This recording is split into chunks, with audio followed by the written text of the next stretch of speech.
Hello అండి. Cauliflower Manchuria taste మాత్రం super ఉంది. రెస్టారెంట్ కంటే కూడా మనం ఈజీగా ఇంట్లోనే చేసుకోవచ్చు. టేస్ట్ మాత్రం సూపర్ ఉండుద్ది. అంతేకాదు కాలీఫ్లవర్‌తో ఫ్రైడ్ రైస్ కూడా చేసుకోవచ్చు. అది కూడా చాలా ఈజీ. మొత్తం కూడా నేను ఎలా చేశానో ఈజీగా చెప్పేస్తాను. ఫస్ట్ అయితే మనం కాలీఫ్లవర్ తీసుకోవాలి. నేనైతే ఒకటి తీసుకున్నాను. ఇలా తుంచి పెట్టేసుకోండి మొత్తం. ఒకసారి వాష్ చేసేసుకోండి. ఇలా వాష్ చేసేసిన తర్వాత ఇగో ఇక్కడ చూస్తున్నారు కదా! ఇలా అయితే అయింది. తర్వాత వచ్చేమో అల్లం వెల్లుల్లి పేస్ట్. దీనికన్నా ముందు నేను మిరియాలైతే దంచుకొని పెట్టేసుకున్నాను పక్కన. తర్వాత అల్లం వెల్లుల్లి పేస్ట్ కూడా ఇలాగా పేస్ట్ చేసేసి పక్కన పెట్టేసుకోవాలి. ఇప్పుడైతే ఒక బౌల్‌లోకి 2 టేబుల్ స్పూన్ అయితే కార్న్ ఫ్లోర్, 2 టేబుల్ స్పూన్ మైదా తీసుకున్నాను. అంతేకాదు ఇంకొంచెం ఎక్స్‌ట్రానే పట్టింది. అంటే మీరు తీసుకున్న క్వాంటిటీని బట్టి ఉండుద్ది. కాలీఫ్లవర్ క్వాంటిటీని బట్టి.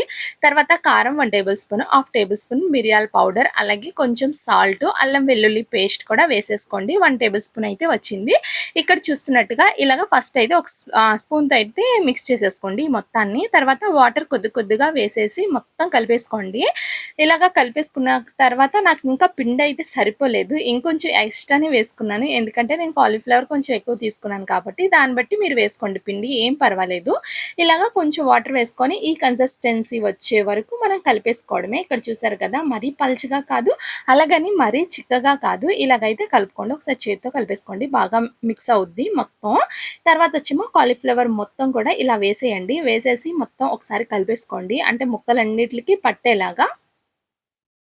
ఇక్కడ చూస్తున్నారు కదా! ఇలా మొత్తం పట్టేయాలి.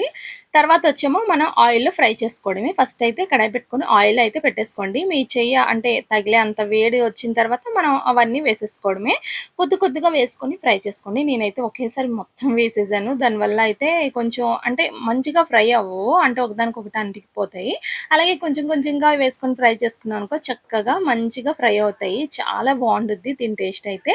తర్వాత అయితే ఇది మొత్తం ఫ్రై అయిపోయిన తర్వాత టిష్యూ పైన అయితే వేసేసుకోండి. ఆయిల్ ఏమైనా ఉంటే మొత్తం పీల్చేస్తాయి. ఇలా కూడా ఉట్టిగా తినేయొచ్చు. అంత బావుంటాయి టేస్ట్ అయితే. కాకపోతే మనం మంచూరియా చేస్తున్నాం కాబట్టి చూసారా ఎంత బావుందో చూడడానికి కూడా. ఇప్పుడైతే కడాయి పెట్టేసుకొని 1 ½ టేబుల్ స్పూన్ ఆయిల్ వేసుకొని వెల్లుల్లిపాయలు ముక్కలు చిన్నగా కట్ చేసుకోండి. అలాగే అల్లం కూడా చిన్న ముక్కలు వేసుకొని ఆనియన్స్ అలాగే పచ్చిమిర్చి చిన్న ముక్కలు కట్ చేసుకొని వేసేసుకోవాలి. ఇది క్యాప్సికమును, ఆనియన్ కొంచెం పెద్ద సైజులో ఇలా కట్ చేసేసుకోండి. అవి కూడా వేసేసుకోవాలి. లైట్‌గా ఫ్రై చేసుకుంటే సరిపోద్ది. మరీ ఎక్కువగా ఫ్రై అవసరం లేదు. అలాగే మిరియాల పౌడర్ కొంచెం, అలాగే సాల్ట్ కూడా వేసేసి ఫ్రై చేసేయాలి. Soya sauce 1 table spoon, red chilli sauce 1 table spoon, tomato sauce కొంచెం 1 టేబుల్ స్పూన్ వేసేసుకోండి. నేనైతే 3 టేబుల్ స్పూన్ అయితే వేసుకున్నాను. ఇలాగా ఫ్రై చేసిన తర్వాత కొంచెం వెనిగర్ ఎక్కువ వేయొద్దు.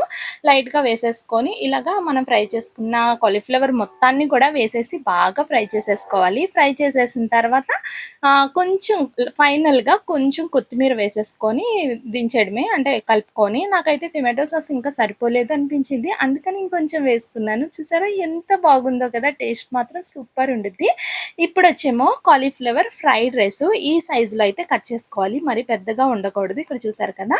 తర్వాత వచ్చేమో అందులోనే కారము, సాల్టు నేనైతే కారం ఇందుట్లో కొంచెం తక్కువ వేసుకున్నాను. ఇందాక మంచూరియాలోనైతే కొద్దిగా ఎక్కువ వేసుకున్నాను. ఇలాగ మొత్తం కలిపేసుకున్న తర్వాత 2 టేబుల్ స్పూన్ మైదా, 1 టేబుల్ స్పూన్ కార్న్ ఫ్లోర్ అయితే కరెక్ట్‌గా సరిపోయింది నేను తీసుకున్న క్వాంటిటీకి. ఇలా కలిపేసుకున్న తర్వాత వాటర్ అయితే కొద్దిగా చేత్తోనే చిలకరించేసుకొని కలిపేసుకున్నాను. ఒకేసారి ఎక్కువ వేయలేదు. కొద్దిగా అంటే ఎక్కువ అవసరం లేదు. జస్ట్ ఇలా కలుపుకుంటే సరిపోద్ది. ఇక్కడ నేను చూపిస్తున్నట్టుగా. టేస్ట్ మాత్రం అబ్బా! ఎంత బావుండుద్దో ఇలాగా చేసుకుంటే. ఇందాక ఒకలా కలిపాను. ఈ ఫ్రైడ్ రైస్‌కి ఒకలా కలిపాను. ఎలా కలుపుకున్నా పర్వాలేదు. ఇలాగ ఆయిల్‌లో ఫ్రై చేసేసుకోవడమే. ఇలాగ ఆయిల్‌లో మొత్తం ఫ్రై చేసేసిన తర్వాత ఇలా ఒట్టి గూడా తినేయొచ్చు. కాకపోతే ఇది ఫ్రైడ్ రైస్ కాబట్టి నేనైతే తినలేదు. ఫ్రైడ్ రైస్ చేసుకున్నాను. టేస్ట్ మాత్రం అబ్బా! ఎంత బావుందో ఇలా కూడా తినొచ్చు. ఒకసారి ట్రై చేయండి. ఇలాగ మొత్తం టిష్యూ పైన తీసేసుకున్న తర్వాత ఇప్పుడైతే మనం ఫ్రైడ్ రైస్ అయితే చేసేసుకోవచ్చు. చూసారా ఎలా ఉన్నాయో ముక్కలు చూడడానికి చాలా టెంప్టింగ్‌గా ఉన్నాయి గదా! ఇప్పుడైతే కడాయిలోని కొంచెం ఆయిల్ వేసేసుకోవాలి. అంటే 2 టేబుల్ స్పూన్ ఆయిల్ వేసుకొని అల్లం, వెల్లుల్లి చిన్న ముక్కలు తరిగేసుకొని వేసేసుకోవాలి. క్యాప్సికమ్ మాత్రం ఇలా పొడవుగా కట్ చేసుకోండి. అలాగే క్యారెట్ కూడా చిన్న ముక్కలు కట్ చేసి వేసుకోండి. ఆనియన్స్ పొడవుగా కట్ చేసుకోండి. పచ్చిమిర్చి కూడా కొంచెం చిన్నగా కట్ చేసుకొని ఇలా వేసుకొని ఫ్రై చేసేసుకోవాలి. తర్వాత వచ్చేమో సోయా సాస్ 1 టేబుల్ స్పూన్ వేసి ఇలాగా కలిపేసుకోండి. మరీ ఎక్కువగా ఫ్రై అవసరం లేదు. కొంచెం టొమాటో సాస్ వేసుకున్నాను 1 టేబుల్ స్పూను. వేసేసి ఇలా కలిపేసుకొని మనం ఫ్రై చేసుకున్న కాలీఫ్లవర్ మొత్తాన్ని కూడా వేసేసి ఒకసారి కలిపేసుకోవాలి.